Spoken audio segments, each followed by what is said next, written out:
as a group of American scientists discovered in the woods and mountains of the Pacific Northwest. This is that story of what they saw and learned and did as they searched for Bigfoot, or as he is called by some Indians, Sasquatch.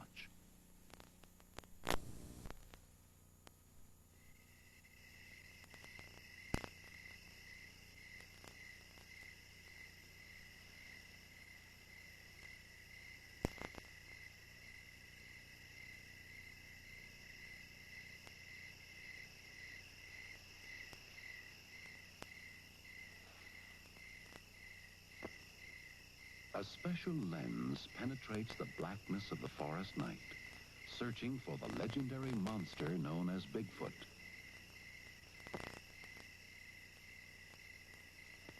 The 8-foot-tall creature is said to roam these hills.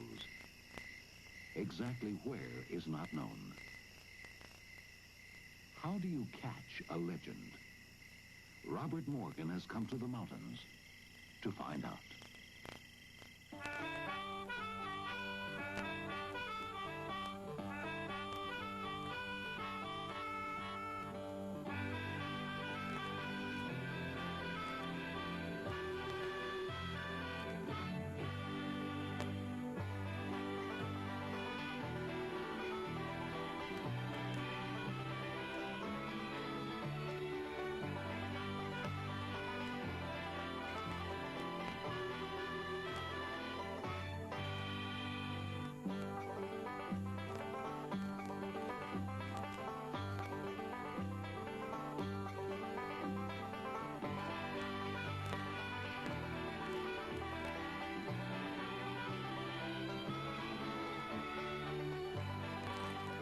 It's late spring when Bob Morgan arrives at Cougar, Washington to renew his search for Sasquatch. After 5 years' research, he feels this is a prime area for contacting the creature. Others will be coming from all corners of the United States to aid in the search. Don Blake, biologist. Lamont Hardy, botanist. Anne Swain, sociology researcher. Michael Polesnik, expert tracker. Elizabeth Moorman, naturalist. Anthropologist Peter Lipsio. Ted Ernst, Sasquatch researcher. John Crowder, biologist. Len Aiken, woodsman and Indian historian. Mary Jo Flory, microbiologist. For the next 3.5 months, this diversified group of scientists and researchers will live and work in the woods, gathering evidence, looking for tracks, and trying to establish contact with a creature who some call the American Abominable Snowman. They'll scout alone at times, or work in small groups from field tents located at strategic positions in the wilderness. Keeping it all together is Robert Morgan, who will split his time between base camp and the field positions. I hope you understand, I didn't come out here to win friends and influence people. I may be wrong in what I do, but it's all for one purpose, and that is to get the job done. By his own definition, Morgan's a tough, hard-driving man who can't rest until he's gotten the job done. An early riser, you'll often see him working late into the night. He's tough because he has to be. It's the key to survival in this mountain wilderness. What gives Morgan his drive? Why is he so persistent in his search for something which others say doesn't exist? What keeps him going in the face of unrelenting ridicule and unfavorable odds? There can be no other explanation than his own personal encounter with Bigfoot 20 years ago. It was in these woods that Morgan found himself face to face with a giant.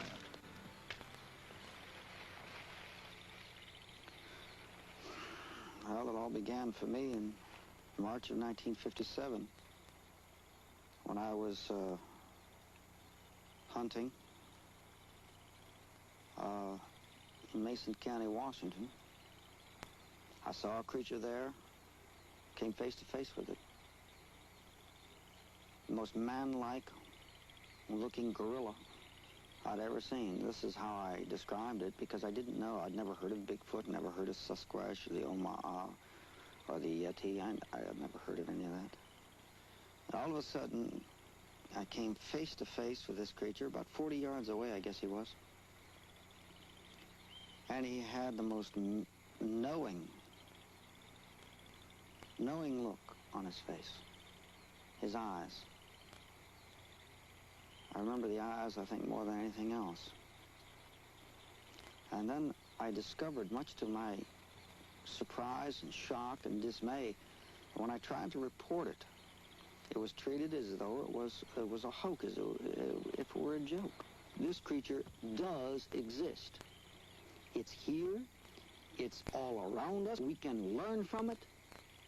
And yet modern science has turned its back on it. They don't want to know about it. Now, that makes me madder than hell. We are told that giants live only in storybooks and dreams. If this is the case, then a lot of people have had the same dream about Sasquatch.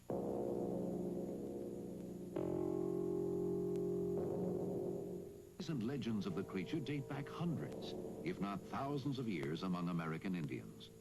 Masks, tribal rites, and rituals have been dedicated to the creature. And he's known by 100 different names: Siatik, Oma, Bushman, Skookum, Wild Man, Sunakwa, Bigfoot. By any name, his description comes out the same.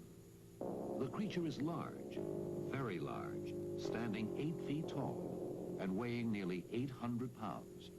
He's muscular, has little or no neck, and is bipedal, which means he walks upright, like man on 2 legs.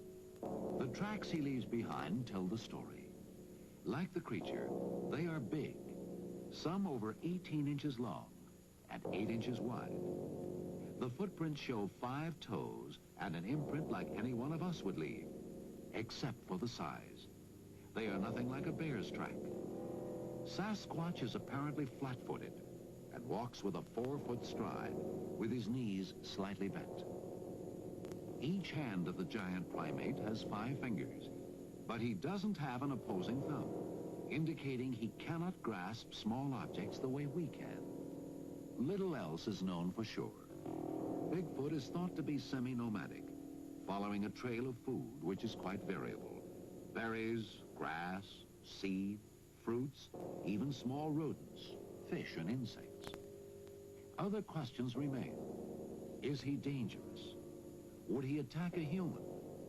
While he is generally believed to be non-aggressive, these thoughts have certainly occurred to more than one expedition member, including Morgan.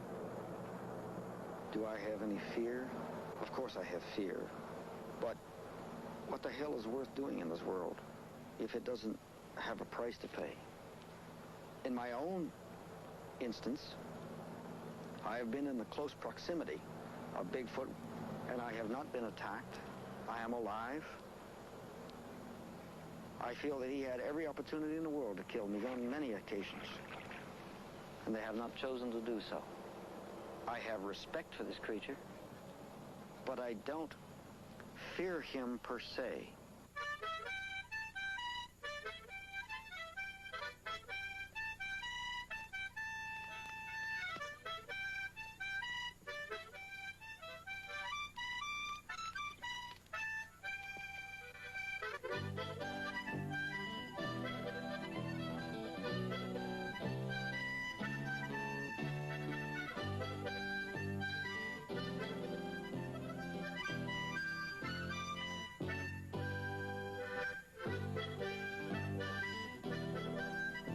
The Cascade Mountain ranges of the Pacific Northwest are beautiful and awesome. If giants like Sasquatch do exist, this area would make ideal living quarters. There's enough wilderness left between Northern California and British Columbia to harbor a sizable population of the creatures. In Washington alone, there are millions of unexplored, uncharted acres. It's big country, where distance is measured in time rather than miles, and where even man must fight for survival. The territory is made up of dense forest, tangled brush, and rough terrain. And a few steps off the trail, anyone, including a large creature, is swallowed by the forest.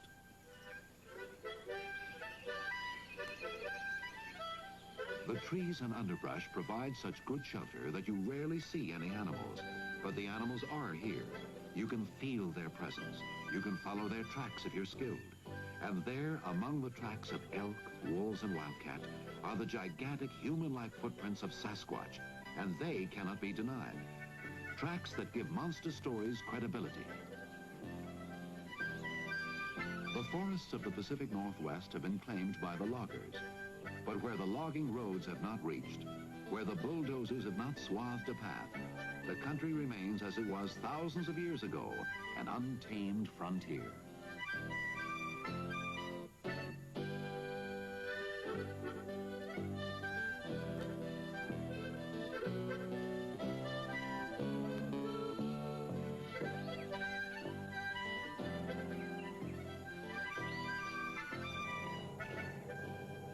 One such area is of particular interest to Morgan.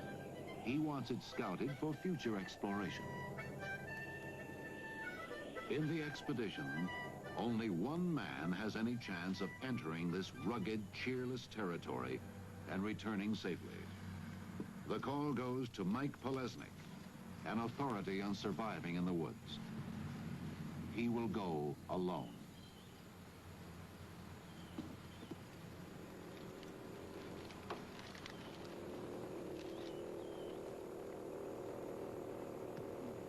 Okay, Mike, here's what the situation is. As you know, this area, as far as I know, according to the people who live around here, has never been crossed.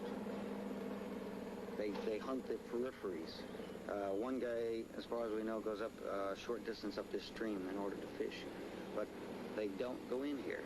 But the problem is, you see, the logging areas have surrounded this area. It's kind of a, you know, an oasis. So I've been wanting to go in here for 2 years. You have 5 days. Use your own time, use your own judgment. And the important thing is there's no possible way of radio contact or anything else. You're on your own. And all I can tell you is be careful. All right, if I get onto anything, I'll go ahead and stay right on it until I get a positive ID or establish communications in some form. If you're having problems, put up a flare. All right. Okay? And we'll, you know, take a bearing on that. Okay? Mm-hmm. That's it, my friend. You got all your gear? How much food do you have? 5 days. That's it. To the casual observer, the area where Mike is headed appears tame and inviting. But an experienced woodsman like Mike knows that staying alert means staying alive.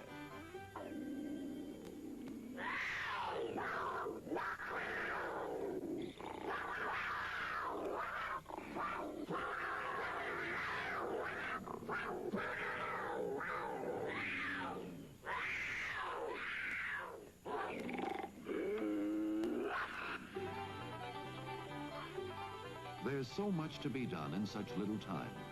Morgan keeps the expedition going at an accelerated pace. With Polesnik on his way, he and Ted Ernst set out to explore the lava flows of Mount St. Helens, once an active volcano. They'll spend the first day together. Then Ted, like Mike, will be on his own. Wherever he goes, Morgan is constantly reminded that he is the visitor, the intruder in Bigfoot's territory. In his element, he is king. We are the invaders. He has no fear, builds no cities. He violates everything that we have stood for. He belongs with this earth. He belongs here. He lives with nature. We, unfortunately, live in spite of it. He's part of nature. We create our own. Air conditioning, neon lights, one-way streets, parking meters. Good Lord. We must carry food on our back. We have to eat specialized diets. We have to have this, we have to have that. We have a high fatigue factor, et cetera, et cetera, et cetera. Hell, he doesn't carry a pack.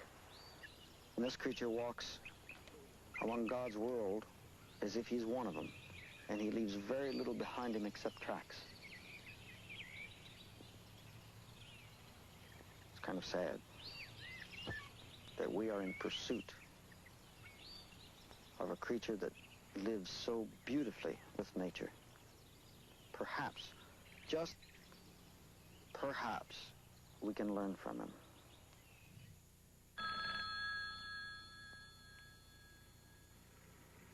Morgan receives a phone call from a logger named Skip Wood. Good Lord, a 6 foot. Now, that was a 6 foot stride, huh?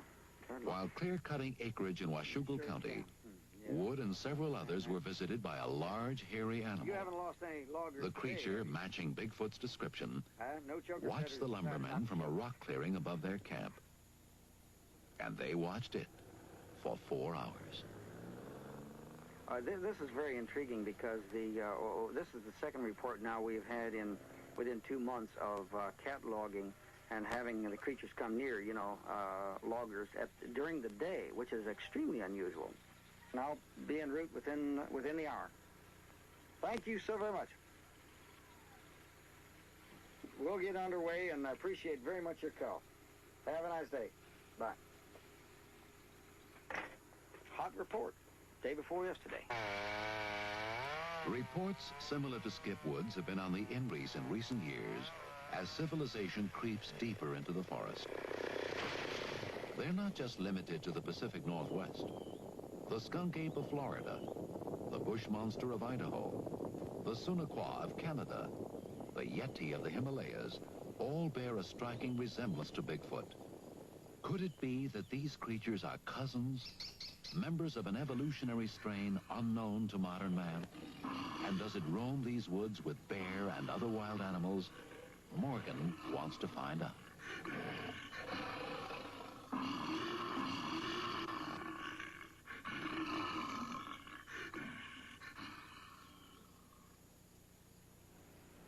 It's half a day's drive from Cougar to Washougal County over rough terrain and washed-out roads.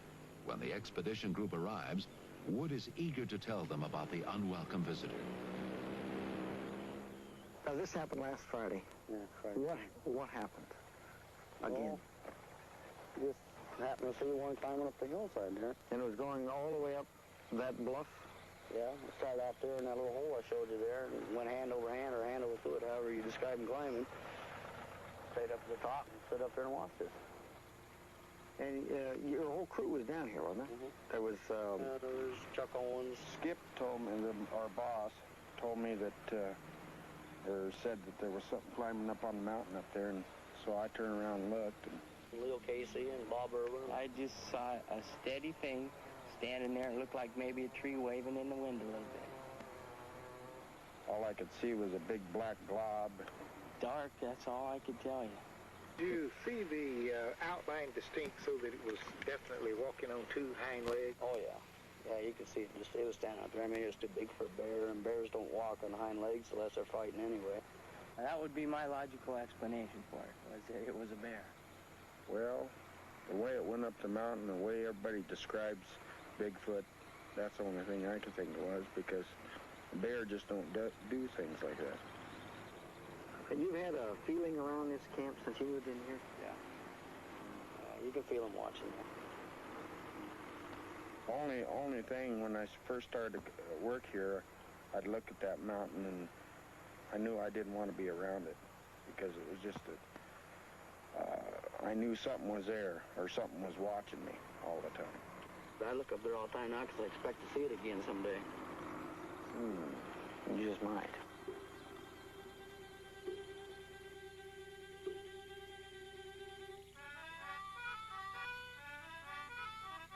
The loggers want nothing further to do with this or any other Sasquatch. So Morgan and Elizabeth Moorman set out alone for the rock face where the creature was seen.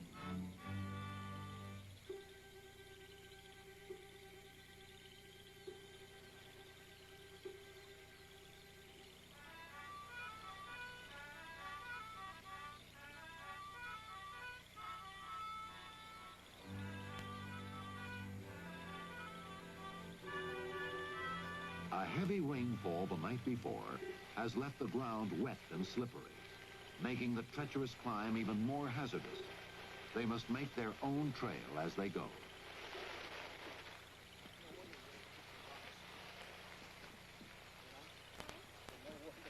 What looked so near from below will take them 6 hours to reach, and they must hurry to return by dark.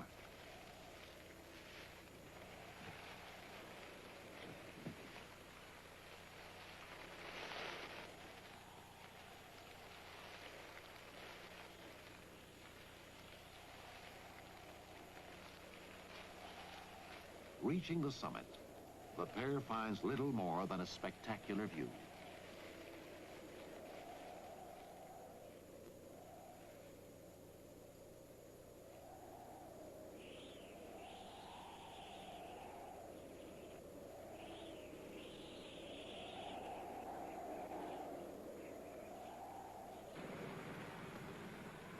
Morgan has chased too many reports, followed too many leads to be discouraged. His work done here, he heads back to base camp. It's still early in the expedition. We both believe that we... Before our film crew arrived, expedition member Ann Swain had what might have been the first Sasquatch sighting of the expedition. She recounts the incident. I turned to my right and I looked down at the end of the creek, and as I lifted my binoculars, I saw this huge black form. And I just froze, and I looked, and maybe 3 seconds passed. And I put my binoculars down. I was really excited. I didn't know what it was. I saw it. It was large, and it was behind these bushes. And I put them down, and I called to Bob, and as I put them back up to look again, it was gone. When we got into the woods, to the forest, there was impressions, and they were larger than even a large man would make. And it was just where the pine needles had been, it was very wet in there, had been pressed down and made wetter than the surrounding area. There's a lot of evidence in this country. There's a lot of reports. And I'm thoroughly convinced there is a Bigfoot out here. Many of them, families. The group returns to Cougar in time to pick up Mike Polesnik, who's covered 20 square miles during his 5-day trip alone in the woods.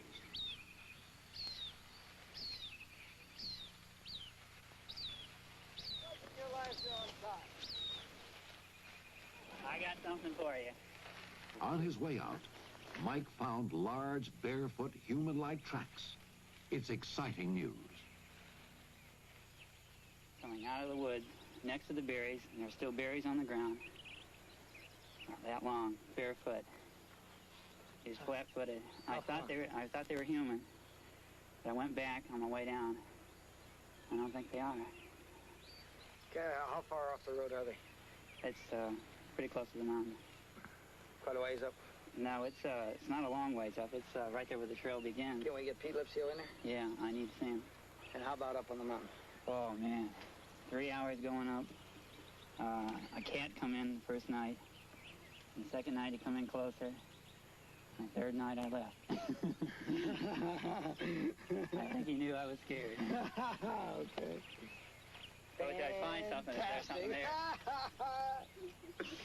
All right. All right, by the way, I think... Large human-like footprints on the trail in an area where Morgan suspects Bigfoot could be. 2 caves. This might be the breakthrough the expedition has needed.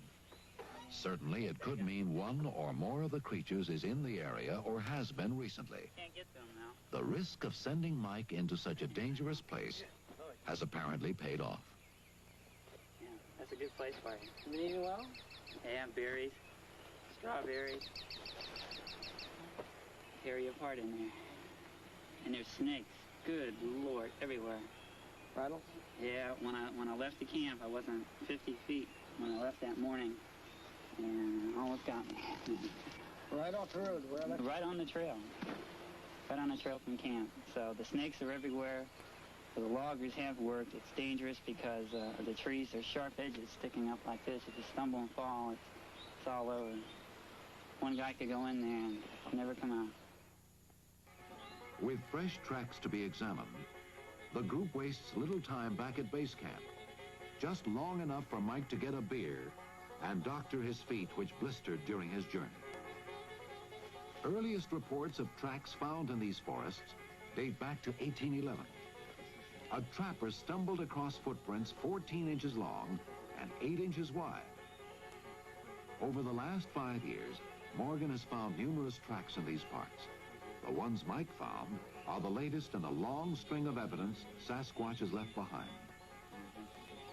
These particular tracks leave little doubt that something large with man-like feet has passed through here.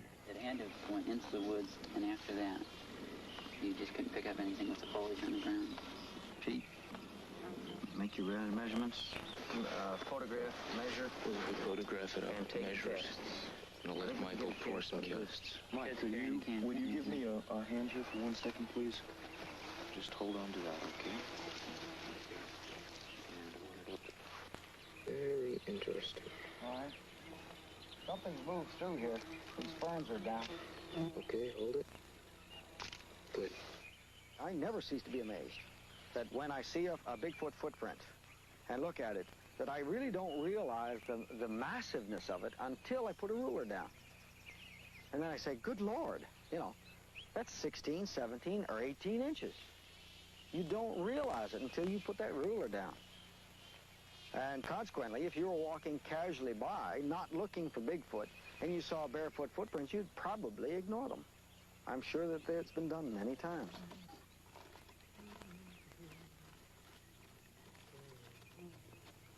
As a plaster record of 2 of the tracks is made, Watch out, Pete. the mood of the group changes. It goes from elation over finding the prints to anxiety. Expedition members become tense, on edge. There is the sense of danger. Others who have been in the vicinity of Sasquatch have reported similar eerie feelings. The hope is that whatever made these footprints is still in the area and might return. I'll become part of the cast. If you take a walk back through this area, you're going to find a couple of things rather interesting. Number 1, all the berries are gone. Number 2, there is fresh and old breaks in these ferns leading all the way back up into this area. I didn't find the end of it. I just found it.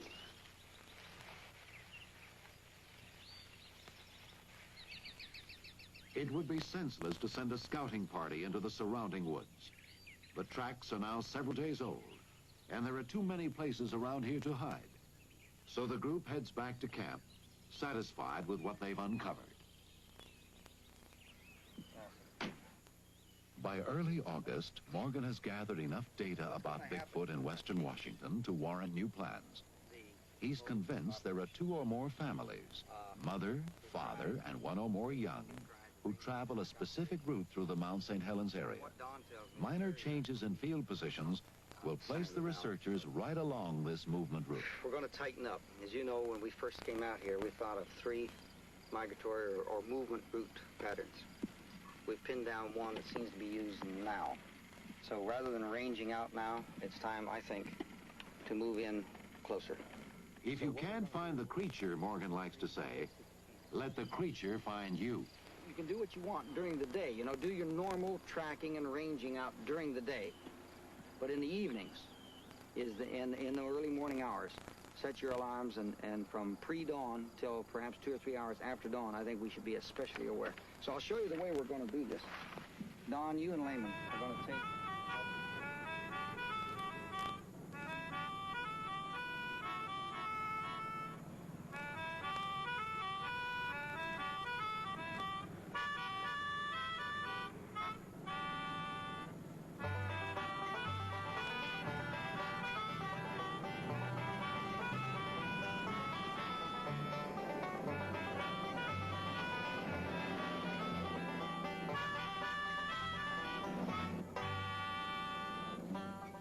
What we have done here, we've established 4 camps along a line which I feel is a movement route. When the creature goes from one wilderness area into another wilderness area, these areas are accessible.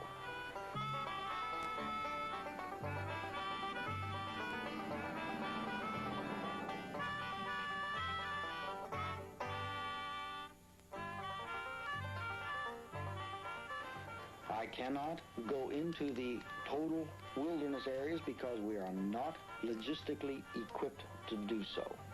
Here I'm trying to get him a little bit on my ground.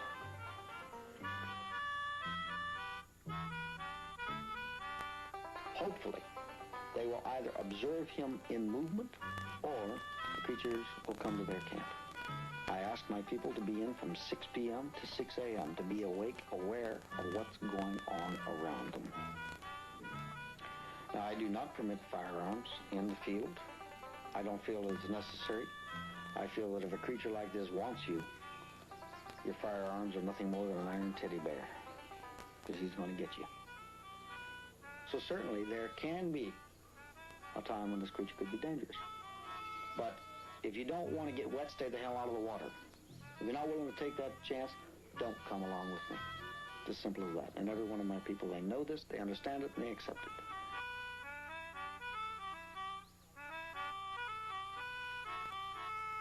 Now, out of the camp, the people will rove during the day. And they go within certain areas that I've assigned.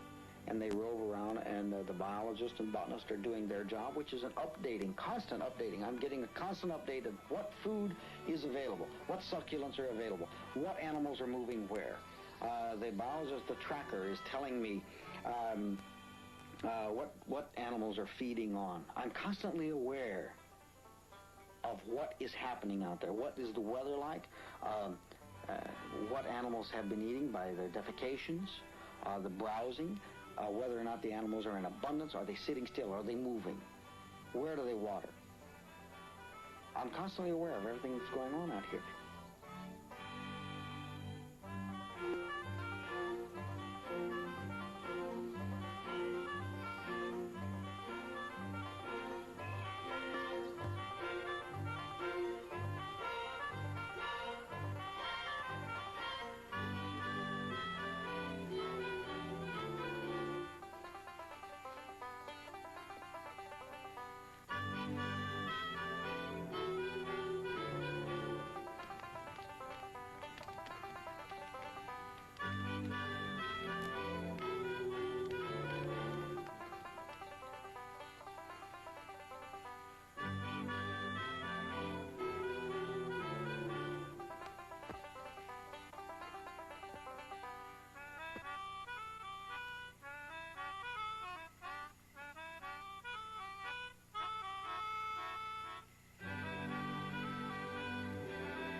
We come right back to the basics again, to the, you know, to the cynical, ruthless point, and this is produce the creature. And everything else is all nice, it's interesting, makes life very exciting and so on, but that's about all it does. Morgan has driven to the Canadian border to confer with two men who are chasing Sasquatch through British Columbia, where creature sightings have become commonplace. Renee DeHinden lives here year-round and has been on Bigfoot's trail for 2 decades. John Green, author-journalist, has written 3 books on the subject. Over a picnic table rich with Bigfoot artifacts, the 3 men discuss their different operating methods. DeHinden and Green both say the creature must be brought in dead or alive. Morgan contends that Sasquatch is too human-like to destroy. I don't think there's any argument that the fastest way to bring this to legislation for the betterment of the species, the fastest way would be killing one. The only way. Possibly. However, the killing of one, how does the... I just feel that I really feel that the youth of this world and the people that are young at heart have had enough of the killing. I really feel they have had sufficient of the slaughtered species for the so-called enlightenment of man. But I think that it is time for a new precedent to be set, for legislation to be passed on an accepted species without total so-called scientific knowledge. All right, why pick this species? Are you going to stop people from slaughtering hundreds of thousands of deer every fall? Why not start now? Why start with this one? Well, I'll tell you why. It's because it looks more like man than any other, and as far as I'm concerned, that is a concern for humankind, not for any animal kind. You remind me of the little old lady who got all hepped up when I told her I would kill a Sasquatch, and then she went in and had a steak dinner. First thing first, and the first thing is to find proof, 100%. So there's unquestionable evidence available which proves the existence of this creature. And the rest of them is all, well, it's nice. You know, you can dream about it and so on, but you have to be cynical, you have to be ruthless, and it's no game. It's no game. It's one of the biggest scientific discoveries the world has ever seen. In an anthropological and probably zoological and biological sense, and might revamp or turn over the whole theory of evolution and everything else. But I would flip our lid, to put it bluntly. But I would rather... So therefore, you know, never mind the philosophical discussions. I say go grab him, any which way. I would rather lose than win that way. Well, you know, if you're in this business 20 years, you haven't got time anymore for no. I'm in this to collect the Sasquatch, dead or alive, to prove its existence, and, you know, that's all there is to it. While Morgan is away, a local resident discovers large impressions practically in the expedition's backyard. Mike Polesnik and Layman Hardy visit the area to see if the tracks will yield other clues. Like a team of detectives, they scour the area, and their efforts pay off. Apparently something large was walking along this frigid mountain runoff, perhaps to cool off from the heat.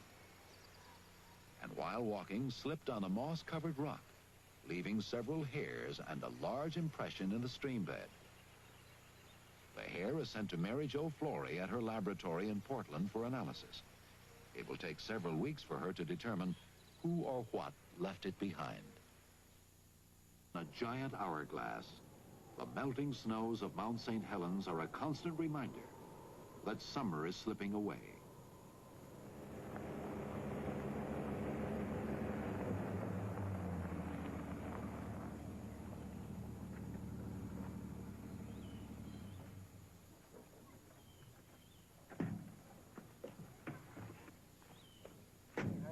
Near the base of the mountain, Don Blake and Layman Hardy have heard strange sounds. Loud, piercing screams, which they cannot place. Morgan has sent Len Aiken to investigate. They didn't sound like birds, and I couldn't imagine it being a cougar, because it didn't make a noise like the cougars we hear it back home.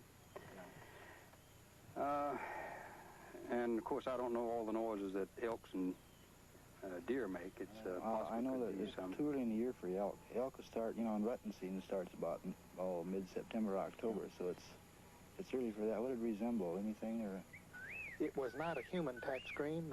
It's the type that I've heard chimps make. It's sort of a chimp type scream. And, completely. I'll go along with that. It did sound like the kind of noise that you hear a chimpanzee make when, say, you're taking something away from him, you know, not an alarm, just more of a... Frustration type. Yep. But it was quite a little distance off. It was probably as much as a quarter of a mile in September. While scouting nearby terrain, Aiken and Blake discover a lava tube cave, one which no human has ever entered.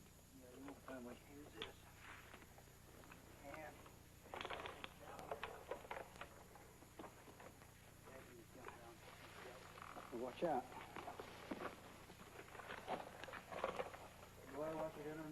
Yeah.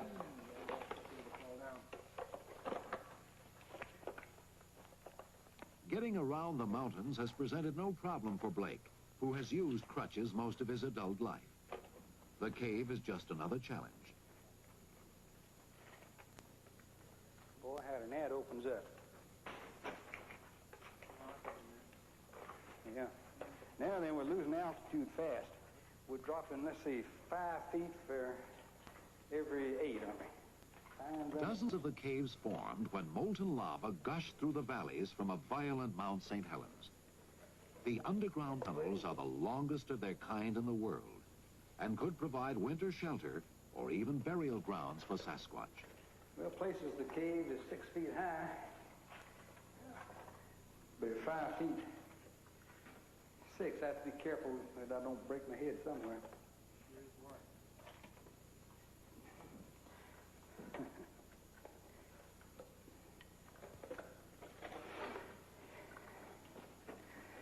You can't even see the end of the gallery. No, that goes right on down. It would take several years to explore all the lava tubes, if you could find them all. This cave offers little besides relief from the heat. Well, that's quite a cave there, Leonard. Yeah, you were gone 2.5 hours. Coming out, feel like he just blasted right square in the face as soon as you get to look at that hole. While you were gone, I was reading something roll rocks down from the top of the hill right up here. There was about 5 different intervals of it, probably 15 or 20 minutes apart.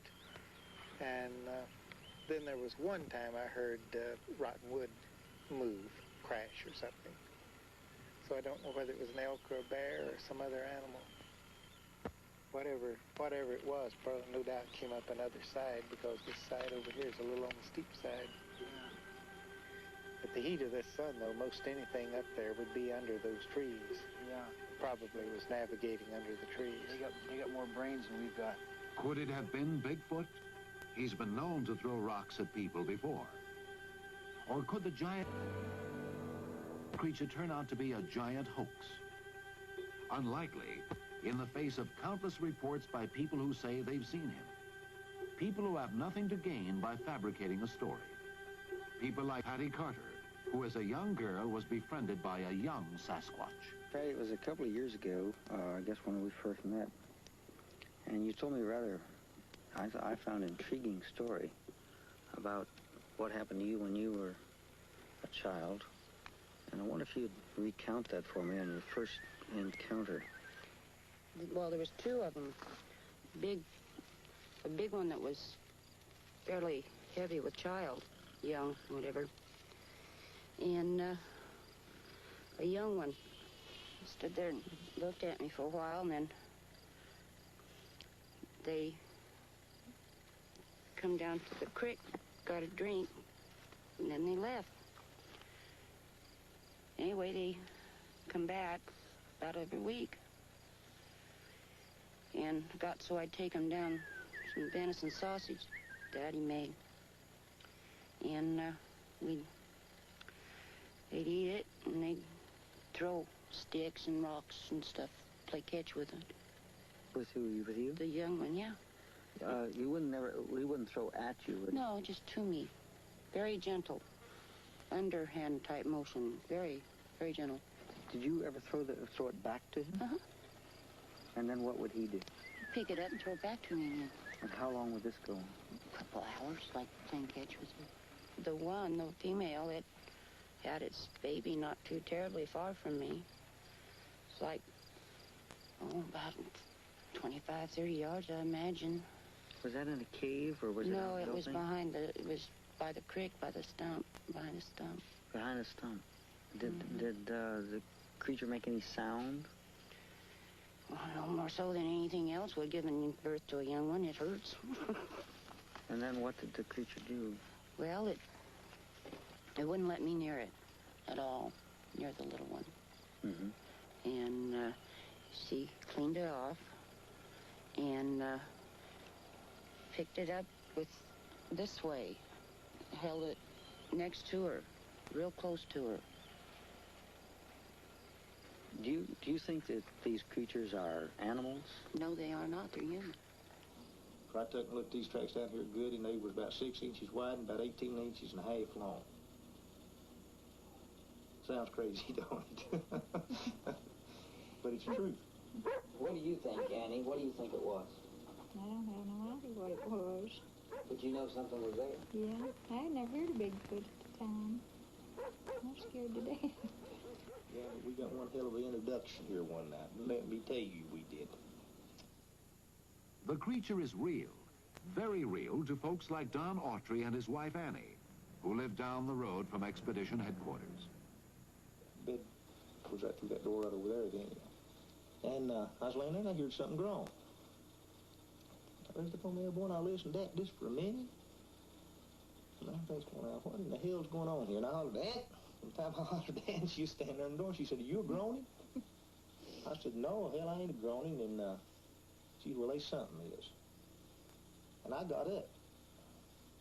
You wouldn't have to hit me on this little bit, for I don't remember exactly all of it, how it happened. For I was scared that I got to death. That's all it was to it. And anyhow, I come out of the bedroom and come in here and I listened to that for it just a minute. And I got an old single shot 22 that I had, just single shots, you know. So I loaded it. Then I went to the bathroom. And when I was in there in the bathroom, remember what that was, come from out of the woods back from about southwest, coming this way here. And, damn, it sounded like he weighed 500-600 pounds, even more, just really putting his feet down heavy, you know. And, was it moaning at that time? yeah, moaning all the time. Never quit moaning. And anyhow, he'd come on up to the bathroom wall there, and I stood up in the bathroom floor, and that bathroom at that time was 4 foot off the ground. And that sound, he was this close to the house, and that sound was coming straight through the wall, right into this, just like a kiss, you know. And then he thrashed all around out here, and I come back in here, and we sat around. What else could you do but sit there and listen to the thing? And I did. I started to go outside. And I got right along in here. There was another deal out here that I tore off since then. And she grabbed me by the arm. She said, you don't know what you're going out on. And there ain't no damn way you got me outside then. Did you have any feeling of fear? Did I have any feeling of fear? How tight did I squeeze you, huh? It wasn't me, it was the gun that was squeezing. Yeah, I was scared. You betcha. Definitely. I was scared. I logged this country. I've been logging it for 11 years, and I'd never seen nothing. I'd never seen a footprint until I just walked right upon it right here at the house. And it wasn't a prank. It wasn't a prank. That wasn't a prank. For a man, it had to have been over 8 foot tall to make tracks in that snow like this down here. And I don't know nobody that big. And I was born and raised in the woods. I've killed bear, helped kill elk, deer, everything. And I've never heard nothing like this. Precious years of memory. Oh, what joy they bring to me. How I long once more to be with my friends at the old country church. And the reports continue, each similar to the one before, except for place and time. Too many reports from too many people for a hoax to be considered. And to say the bird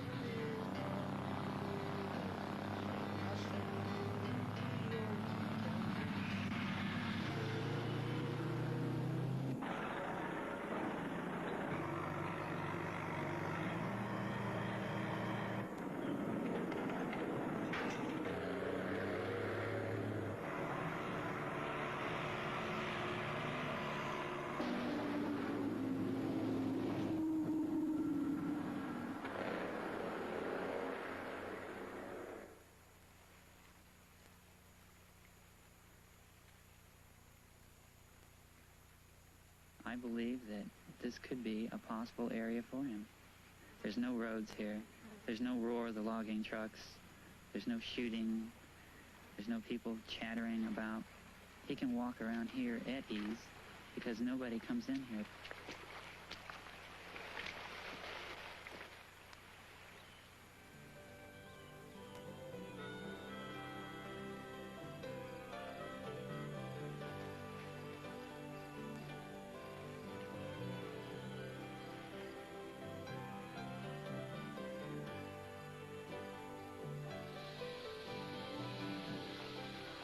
Despite warnings not to go, Morgan and Polesnik returned to the untamed area that Tracker explored earlier in the summer.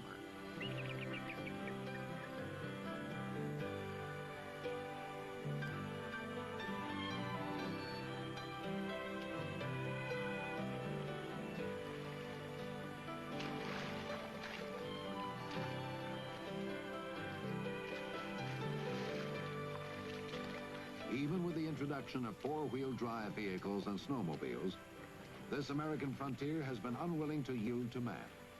The pair has food for 7 days. The snakes are everywhere.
Did you give him back the map last night?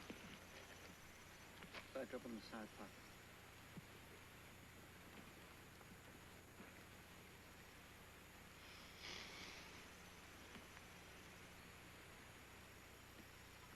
Water stuff.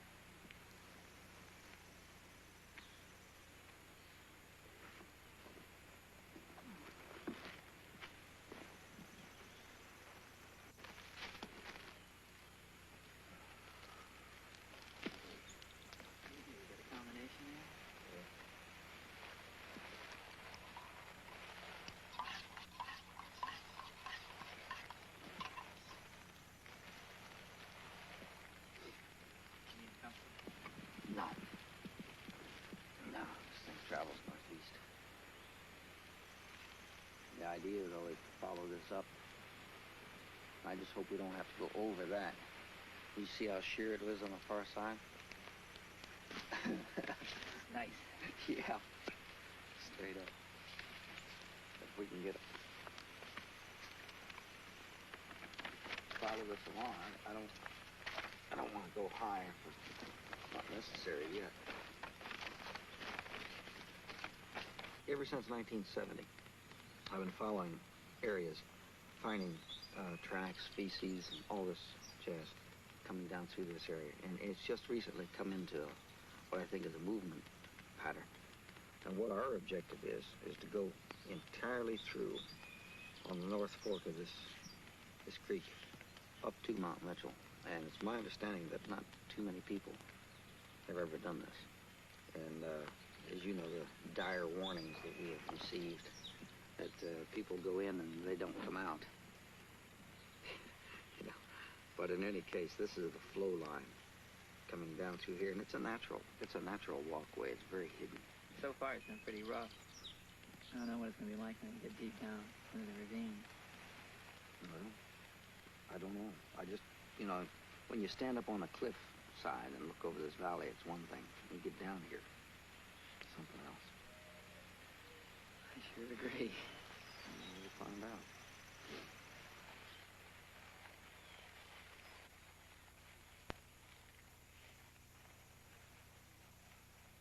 Well, Bob, I sure could have had a better choice of people to go out of this world with.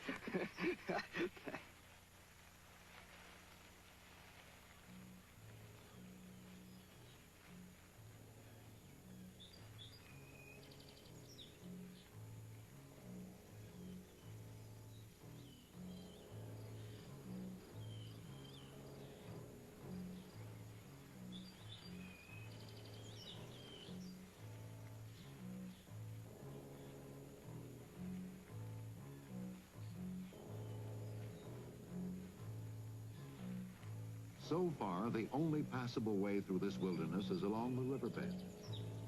The water is icy, the algae-covered rocks treacherous.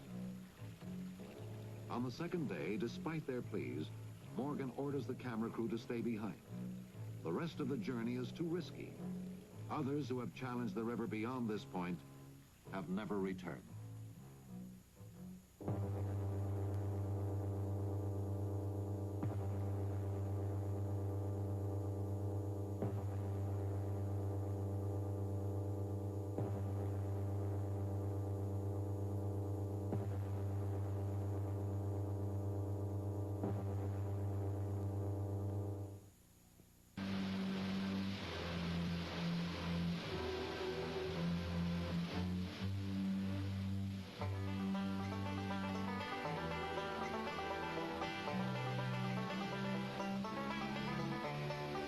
Intense heat has driven Elizabeth Moorman to seek refuge under nature's own shower.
Cross here, Bob?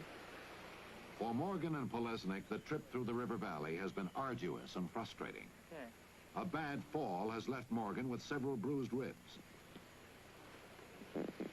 On more than one occasion, they felt they were being followed. Whether it was a bear, cougar, or some other creature, they could not be certain. The journey has affected them both physically and emotionally. The experience, they say, has been like a tribal initiation into manhood. They have been baptized by the forest, but still no Sasquatch. And I've been warned time and again not to go into this area because a lot of people have gone in and haven't come out.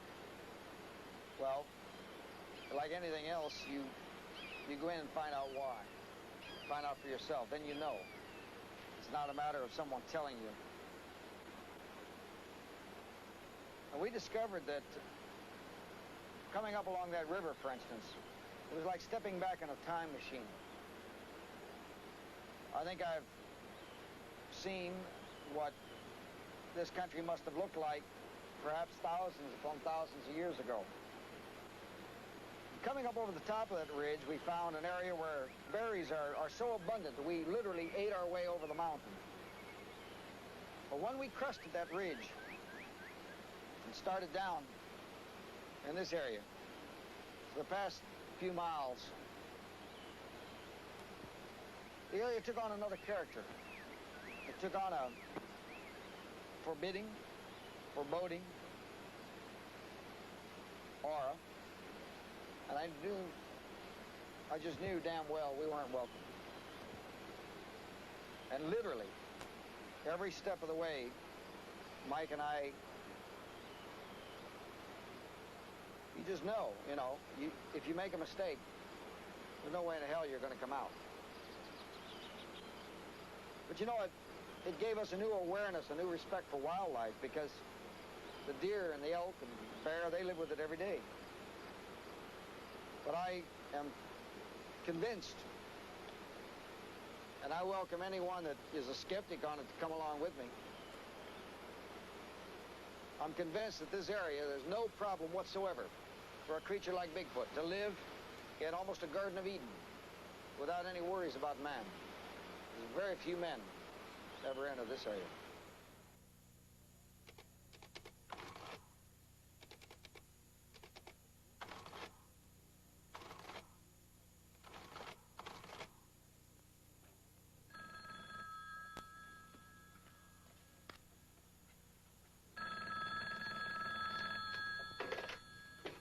Hello. Oh, Bob, this is Mary Jo. Sorry. And you remember those hairs that you sent out to the lab about a month ago? Yeah, yeah. I finally got a report back from the director of the lab on those. And he feels that those are human body hair from the lower extremities. From the lower extremities? Of course, it doesn't confirm absolutely, but it certainly is highly indicative. Well, the circumstances under which they were found, you know, is very well documented. And I think the chances of that being Homo sapien is very, very remote. Well, I am inclined to agree with you. Thanks for making this a very good day. Bye-bye.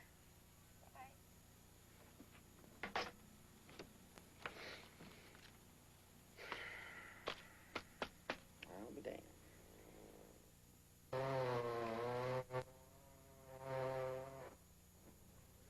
August sizzles on.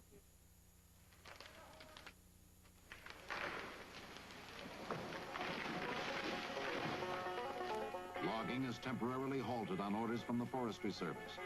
The extreme fire danger has made logging too risky.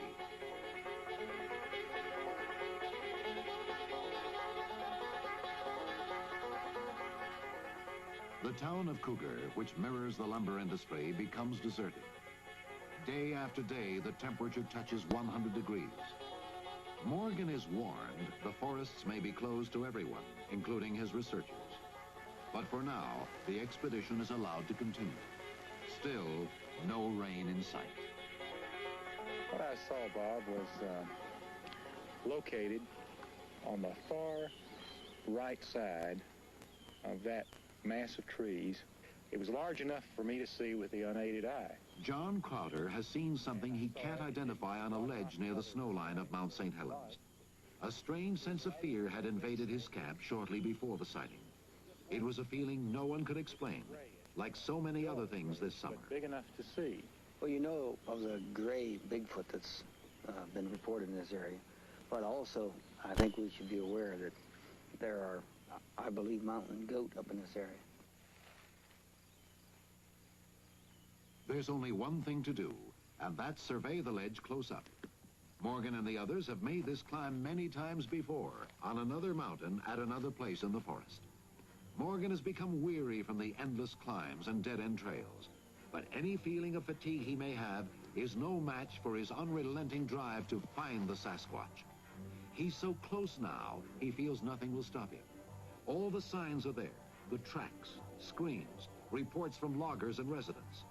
Morgan is convinced he's located a movement route for at least one family of Bigfoot. A movement route that goes straight through Ape Canyon.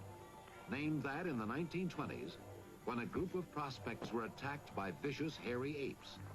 Ape Canyon is just beyond where John Crowder saw something large and gray.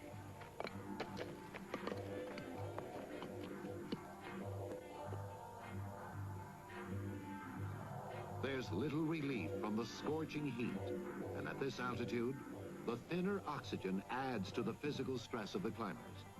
It's hard to describe the frustrations of having made the climb and finding little more than scuff marks.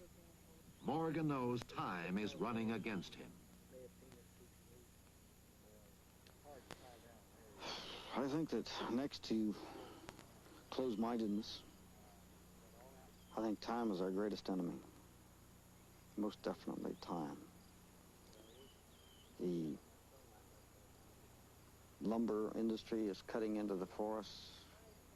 Man is moving in more on his snowmobiles and his trail bikes, his four-wheel drive vehicles. The Bigfoot has to retreat. So we're running a race against time. Very definitely, it's a very pressing, a very, very frightening thing. Time. They start down in silence, hoping to reach their vehicles before sunset. But the day is not over. What do you think, Bob? It's old stuff. Has a lot of clean edges. Well, it's hominid, bipedal. And what does that thing measure again?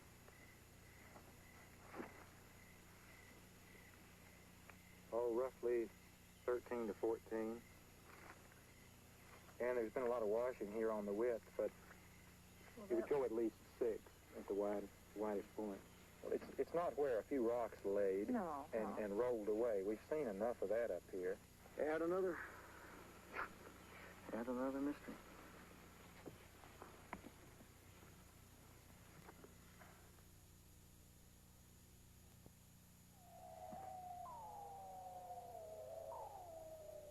August passes the sun to September, but the forest has had enough.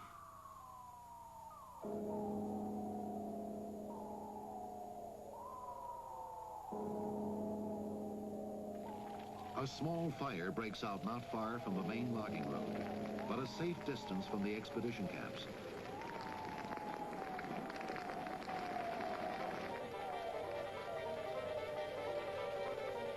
Firefighting teams are on the scene quickly, and the Forestry Service is encouraged by a general stillness of the wind.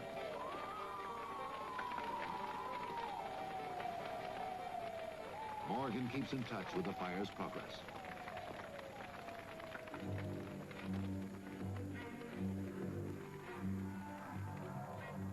The fire burns into the night.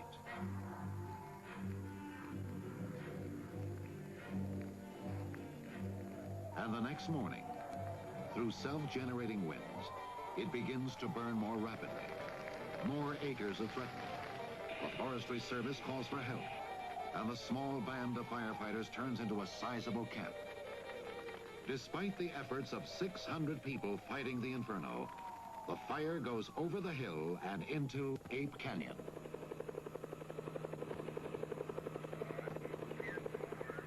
Morgan is distressed as the fire spreads quickly through the canyon. All the evidence of Sasquatch in the area has led directly to this place. He surveys the situation with Sam Melville, star of the Rookies television series, who's visiting for a few days.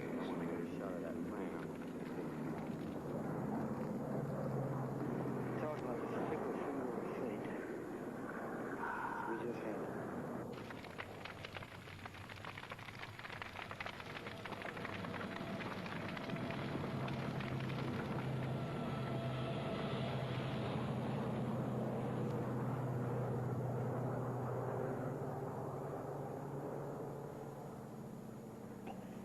What do you think? Do you think you have to pull any of your people out of their base camps or out of their camps? Yeah, it's possible. I warned the two biologists, you know, they're right over the ridge. They're right over the top. And this will alter Elizabeth going back into the lake.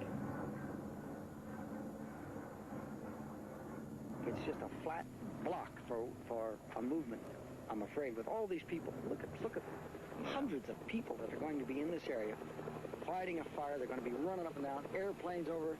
You think a shy creature's going to come within all our waiting and all our planning and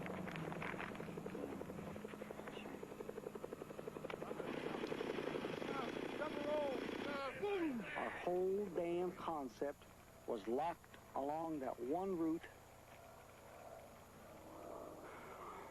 And there's not.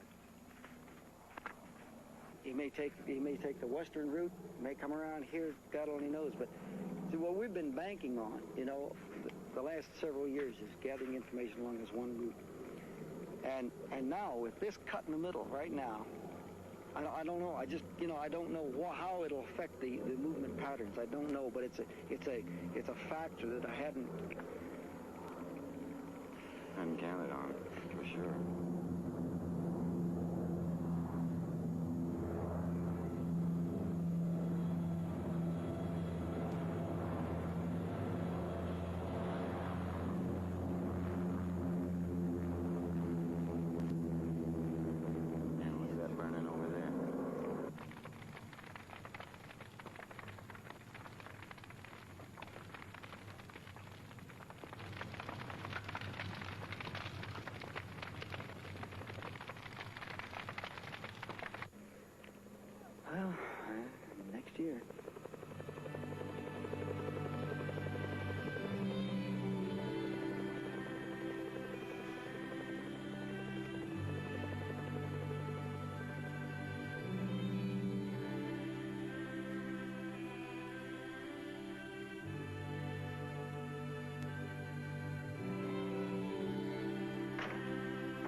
the end of the road for this particular expedition.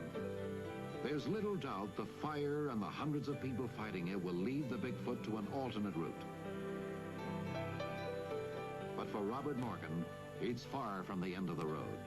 He'll be back next year, and the year after, and the year after that. He'll be back for however long it takes him to satisfy the world that we are merely men among the giants.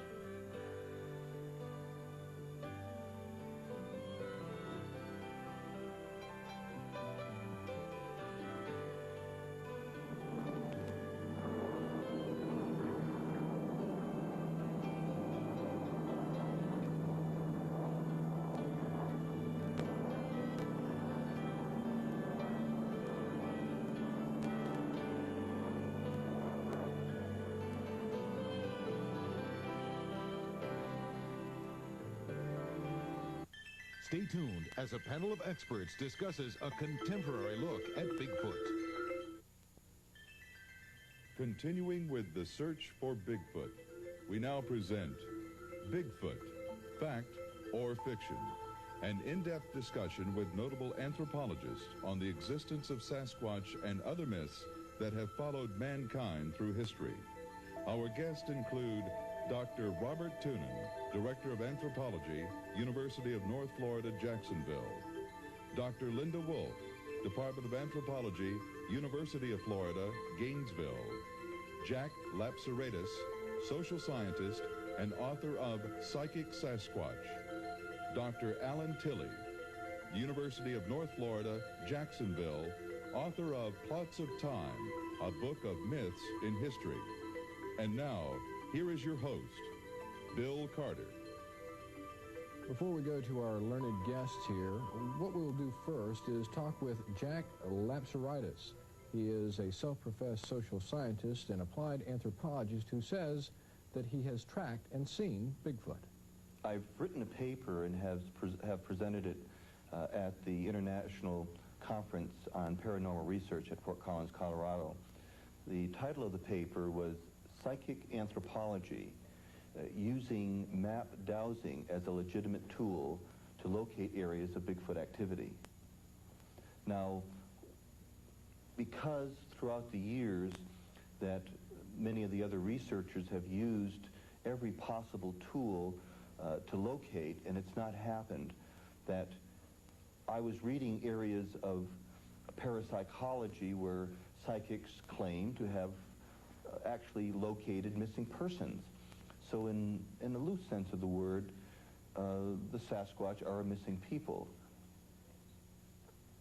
Now, I decided in 1979 to put together a team of psychics that were very proficient in map dowsing. That is, the use of pendulums and so on.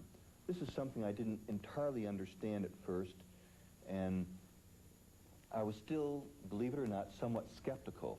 But I thought all these other means of trying to locate Sasquatch have failed in the last 30 years for all the researchers all over the United States, and why not try something innovative, try something new and fresh, and I have absolutely nothing to lose. So in setting up this experimental design, and did it as objectively and scientifically as I could, the idea to me was to build statistics. So in using 3 psychic map dowsers, I first set it up in 3 stages.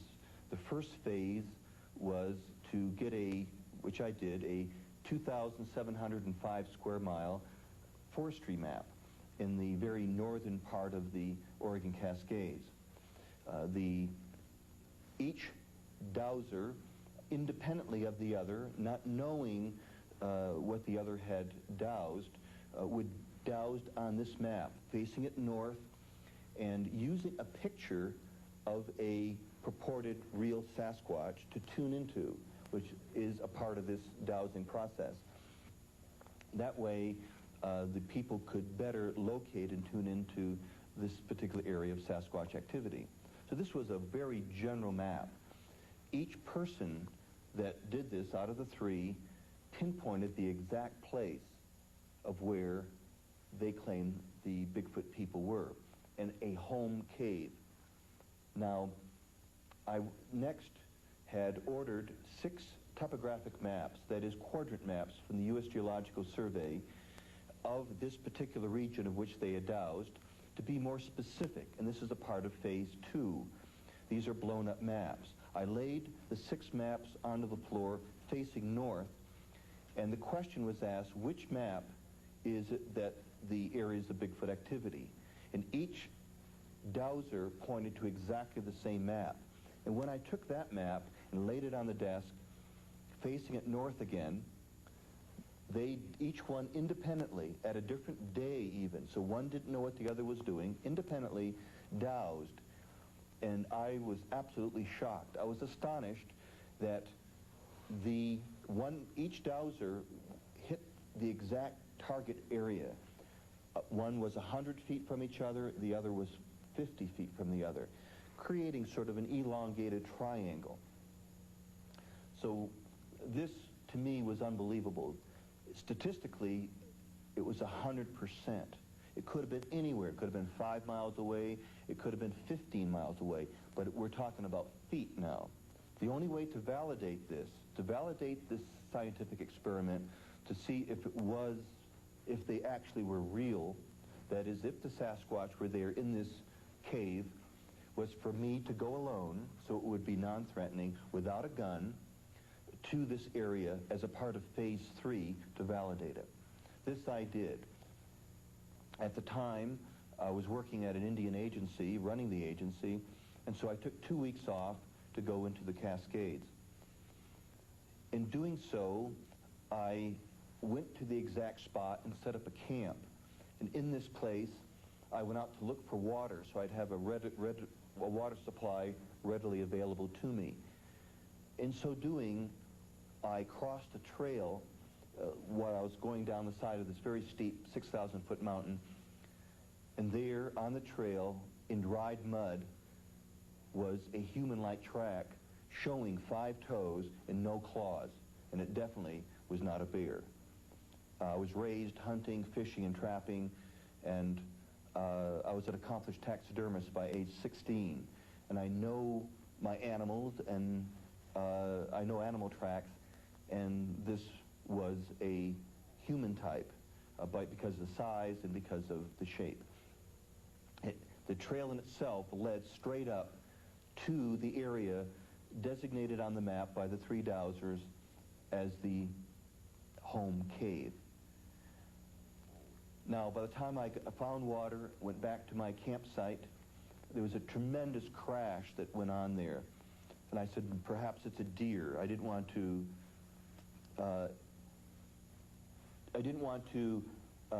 fantasize and think it must be a Sasquatch. So I looked for tracks. There were no ungulate tracks, that is, hooved animals digging up the forest. There were no tracks at all. So I climbed into my tent and started to arrange my gear, and I had my cameras, a zoom lens movie camera, because the idea was to try to capture on film one of the creatures and then to match it or compare it with the Roger Patterson movie that was taken at Bluff Creek, California. I thought that in making this comparison, therefore, one would not have to go out and shoot a creature. We would have additional evidence, and especially with a zoom lens that could zoom right in on it. Well, I also had a flash camera for at night. Well, when I went into my tent to arrange my gear, something on 2 legs walked out of the forest and started walking up to my tent. I slowly grabbed my camera, unzipped the tent, and jumped out. And when I did, there was nothing there, at least nothing visual that I could see. This perplexed me. I went back into the tent, said, it must have been a squirrel or something. I guess I just imagined that. I started to rationalize that reality. But to my amazement, the bipedal creature, the 2-legged creature that is, continued to walk towards my tent from where it had stopped previously. So slowly again, I unzipped the tent and jumped out with camera in hand and there was nothing visual there at all. I did this 3 times, and on the 3rd occasion, climbed back into the tent, totally confused, just in time to hear something on 2 legs walk away back into the forest from immediately right outside my tent. Of course, the answer to this is that, and I've documented this many, many times over, since I have 56 people that have claimed a mixture of Bigfoot telepathic experiences and Bigfoot psychic experiences, as well as Bigfoot UFO experiences. Joining us now is Dr. Alan Tilley, an associate professor of English at the University of North Florida. Now, you have written a book recently on myths and history. One of the big questions here, of course, is Bigfoot is basically a legend, a myth to most people. We have no physical evidence of it to speak of. How do these myths perpetuate themselves? Basically, through human experience and human interest. What we've seen is that a number of people in these films have found the idea of Bigfoot enormously fascinating. And the things that they find fascinating are, I think, strength, wisdom. I mean, Bigfoot was spoken of as having some sort of a natural wisdom, a feeling that the Bigfoot is perhaps dangerous, but has enormous capacities, maybe the capacities beyond any capacities that we might have ourselves. Robert Bly, the poet, in the past several years has called a lot of attention to the story of Eisenhans, or Jack of Iron, in Grimm's fairy tales, about a wild man who lives in the forest and who is enormously dangerous and is found at the bottom of a pool, and once found is able, sort of runs off to the forest with the boy, who's the hero of the story, and is able to empower him in ways that enable him to become a fully adult person. So some sort of a fascination with a masculine image, particularly, I think is generally connected with the Bigfoot legends as it's found, at least in American sources. Do you find that most legend has some type of fact in it?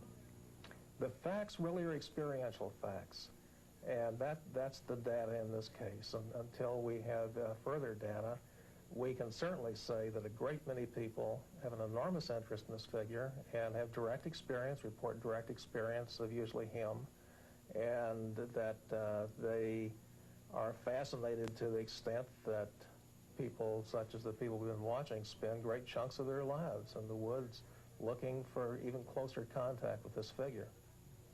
Dr. Wolf, we have heard so much about the American Indian documenting through history Sasquatch, Bigfoot, the Yeti. Most of it appears to be the masks that we've seen a little bit earlier seem to be those of an ape, a large ape. How is it that an American Indian, for example, would have an understanding of what an African or Asian ape might look like, equating to Bigfoot? Well, the North American Indians are believed to come from Asia, and they may have left Asia at a time when orangutans were on the mainland of Asia, and may have carried the legends with them from Asia as they migrated to North America, and then continued to tell each new generation about the apes that they had left behind. So it's the spoken history that's moved down through the years, right, and has moved into their culture, so to speak. Right. Is there any type of substantiation to the Bigfoot legend that would equate to the American Indian? Is there any, for example, explanation about it from the Asian culture, for example?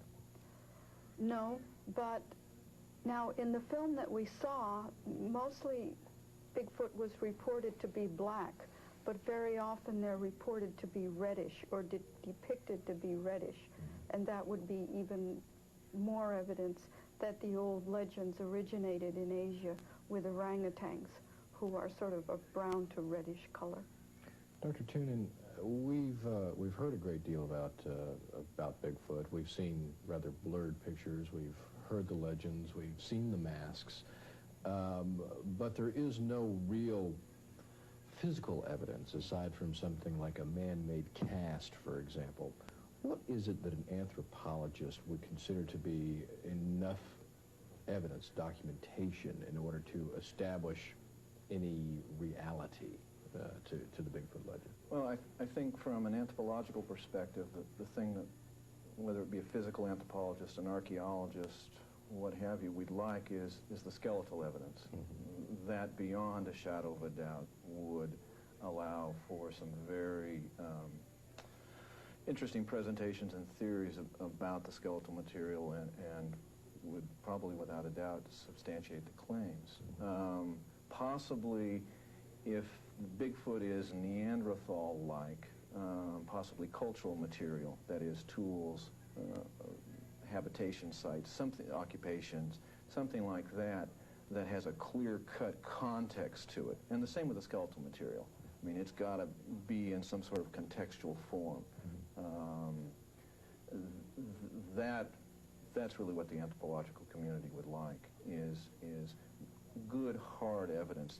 The experiential evidence, again, fits closer to the myths and to the stories.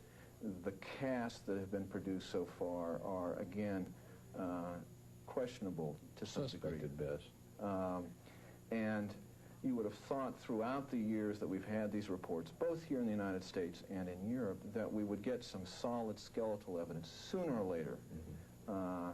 And other than some fabrications at this point, we really haven't gotten anything like that. And we would hear. I mean, if there were skeletal evidence, it wouldn't be kept quiet. There wouldn't be a conspiracy or silence on something like this. Mm-hmm. It would make its way into the general scientific community.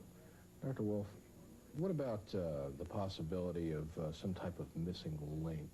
Is it possible that something has survived in its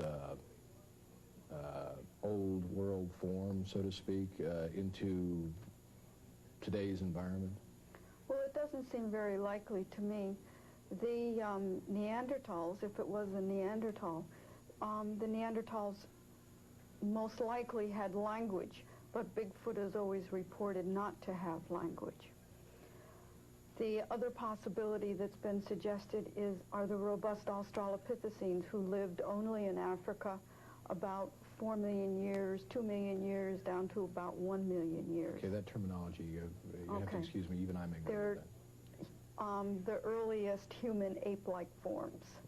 Okay. They were relatively large. There were smaller Australopithecines, but the robust Australopithecines are the larger ones. But there's no skeletal evidence, there's no fossil evidence for robust Australopithecines outside of Africa or after 2 million years ago. The other possibility is a creature known as Gigantopithecus that lived from India over to China about 14 million years ago down to about 500,000 years ago. We only have bits and pieces of jaws and teeth for Gigantopithecus. There's no post-skeletal or post-cranial evidence. The nearest relatives of Gigantopithecus was not bipedal. They were sort of a generalized quadruped that was capable of swinging in the trees. So if Bigfoot is bipedal, that's sort of, and the evidence is that Gigantopithecus, at least their closest relatives were not bipedal, would suggest that this is not that Bigfoot is not a Gigantopithecus. So the answer is no. There is no obvious link between Bigfoot and humans. Dr. Tilley, what do you think the love is of a legend like Sasquatch, Bigfoot? I believe that in pursuing our projections and pursuing our experiences of things like this, what we're doing is to fill in parts of ourselves that we somehow missed or that we need to move on toward. That essentially what's going on is a movement toward psychic integration, psychic wholeness. And that one way to approach the material is in terms of general psychodynamics, to say what need does this material satisfy, what sorts of identity do we project on these figures about whom, after all, even if they do exist, we have very little direct knowledge. And then, given those projections, what does that say about us? What does that say about what it is that we feel lacking in ourselves? We're not at home in the world, obviously. And at least in the view of the man who said, look, these beasts are perfectly at home here, and we've lost our way. And this is their world. They live in nature. That's right. It's their world. Well, it's our world, and that's what really we have to come to see, is that through them, what we're doing is reclaiming that world. Dr. Wolf, in your expert opinion, does Sasquatch, does Bigfoot, does Yeti exist? I am doubtful, but as a scientist, I have to keep an open mind. But I don't see any real evidence that he exists. And Dr. Toon? I'd have to agree with that. For as many years as people have been searching for the hard evidence, no one has succeeded yet. That doesn't mean we shouldn't keep an open mind, but we have a love for the mysterious, and I think this is part of that love. And Dr. Tilley, if Of you course had your druthers, does he exist? Absolutely. That is the experience of these beings exist, and really has existed for a long time in the form of giants, primal beings of all sorts. That is, this is something that we didn't just discover, and it's been with us as a potential for experience in a great many forms. Well, there you have it, our panel of experts. Bigfoot, fact or fiction? You decide. Good night, everybody.